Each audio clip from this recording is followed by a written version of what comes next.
What's going on, people? It's your boy Tots back again. Arsenal through to the Carabao Cup final, the first final since 2020, the first Carabao Cup final since 2018. They've ended up beating Chelsea home and away, winning this game 1-0. And yes, I am buzzing, man. Before I get into it, make sure you guys like the video, subscribe to the channel, all that good stuff.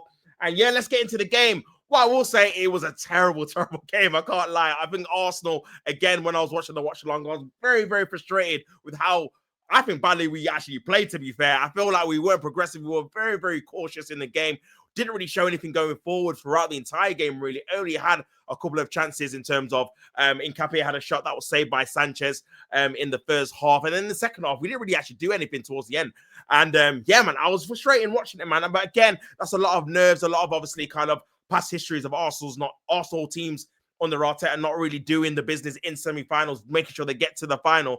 And again, the game was on a knife edge. I will say that Chelsea, I feel like, had a decent game plan. They kind of nullified us, had a good shape, really kind of kept it kind of solid and compact from their defense into the midfield.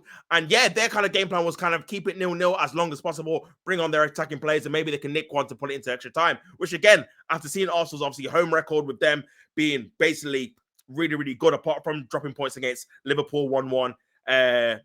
Liverpool 0-0, Manchester City 1-1, and obviously losing to Man United the other day. They're beating every other team. So yeah, I can understand that kind of mindset going into from a Chelsea perspective. But I just felt with Arsenal, man, we just didn't do enough in it in terms of going forward throughout the entire game in terms of creating chances, creating good opportunities for the striker, all the kind of wingers, man. Madueke had a little bit of a spell in the first half, 4 or 5 minutes, where he won a few corners. But that's about, and put a few crosses in. But that was literally about it. I don't think Martinelli was effective enough. Had a chance where he ran in behind, took too long to shoot. It was good defended by Gusto. I thought the ref was a bit suspect, to be fair, for both teams. I feel like fouls that were blatant fouls he wasn't giving, and then fouls that weren't really fouls he was giving. So yeah, I thought he didn't really have a particularly great game. But what I will say from an Arsenal perspective, and I will get down to it now, fair play to Arsenal, and it was actually Kai Havertz that actually won the game for Arsenal at the Emirates, man, which I didn't think. I thought at best we'll probably get a draw. But again, Chelsea, towards the end of the game, pushing people forward. And then it ended up going into Declan Rice's hands, 3v1, passes it to Kai Havertz. Yeah, Trossard along with him, and goes around the keeper to pull it into the back of the net and to make it 1-0. And that's another goal for Kai Havertz against Chelsea. Scored 2 in that 5-0 win, scored against them again. Point to the badge as well. Love that. So yeah, man, that's 1-0 to Arsenal and 4-2 on the aggregate, man. Beat them at home, beat them away, and we're through to the final. So yeah, like I said, the performance weren't great, but I've got to big up, obviously, the team and the manager, man, because again, we've been onto this team for so long. Make sure you kind of make it count in these kind of big games, in these kind of crucial games, when the semi-finals, the finals, and this is one step into the right direction, man, in terms of proving this Arsenal team can actually win a trophy. Still a long way to go. We've got, obviously, a massive challenge, even if it's Newcastle. That means they would have came from 2 goals down, or Manchester City, who, again, have won this competition in the last 10 years the most. But, bro, credit to, obviously, the team for showing the kind of mental strength to kind of get over it, because there could have been times where in that second half they could have folded. The pressure was on a little bit because, again, we already had that kind of advantage, but we were kind of sitting deeper and deeper in Chelsea. We were trying to probe our midfield and our defense, but I feel like we kind of held our own a little bit, and I feel like we did actually provide a steady kind of defensive display to make sure we didn't concede a lot of chances. There wasn't a lot of times where Kepa was making diving saves. Only Enzo Fernandez had a shot on target, I believe, that Kepa had to save. A couple of, obviously, opportunities from corners, but nothing kind of clear-cut either. So yeah, man, I feel like for me, fair play to obviously the defensive standpoint from this point in the game, and then obviously the attackers in the last game, man. And overall, we go through into the final. And yeah, fair play to the manager, man. Like I said, I've been on him for not winning trophies. I feel like that's the next step he needs to do to really kind of make sure all this kind of process talk and the time he's been at the club isn't for nothing, and we don't waste these kind of top players' prime years without winning any trophies. And he's one step closer to winning one with his own team, man. And again, one game away, winning at Wembley. Now, for me, I've not actually seen Arsenal win the Carabao Cup. That's the kind of thing. It's been so long since we've won it. So, bro, we need to kind of win as many trophies as we can. We've had such a barren run of not winning anything. We need to make sure we get to as many finals, win as many trophies as we can. And this is a great opportunity after getting to a final. The first one, like I said, since 2018 in the Carabao Cup. The first one in any competition since 2020. To kind of get that piece of silverware, man. So, yeah, job is obviously not done. There's one more game. Obviously, it all counts for nothing if you get to the final and don't win it. But what I will say, and again, credit where it's due, you've reached the final with this team. Fair play. Let's see if we can go one better and actually win the cup, win the competition.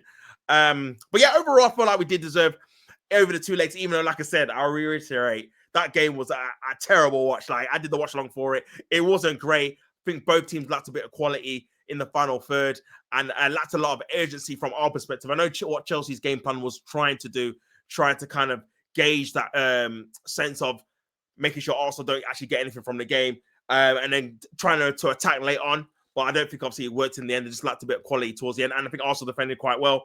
But yeah, it ended up being Arsenal getting the victory and getting the win, man. But yeah, man, in terms of performances, who's the standout? I think Declan Rice, for me, was probably our best player in terms of being able to win the ball back in midfield, stopping out fires and stuff like that.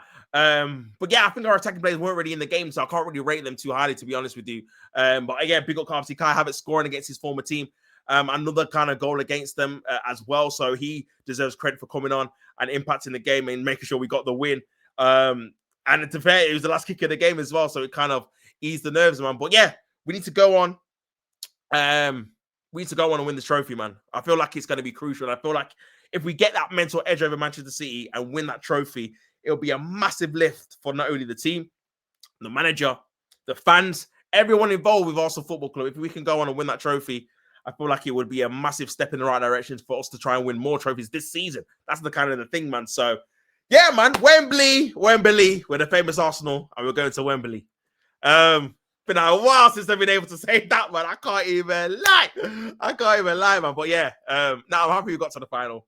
I am happy we got to the final. Obviously, Odegaard did miss the game as well with a bit of an injury worry, so hopefully he's back in the squad at the weekend, because again, we need to kind of rotate as many kind of players that we can. And yeah, man, I think going forward, it should give us a bit more momentum in the other competitions. Again, we've got Sunderland, Brentford back to the Premier League now. We need to concentrate on that, make sure we get maximum points in those kind of games.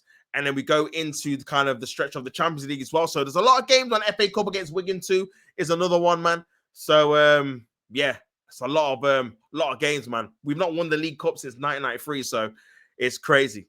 Ian Wright is the last person to win the League Cup, man, in that team, man. So that's mad, considering how long he's been retired for. So yeah, we need to make sure we get the job done, man, for sure, man. But we will see. But yeah, man, big up everyone that's tuning into this video.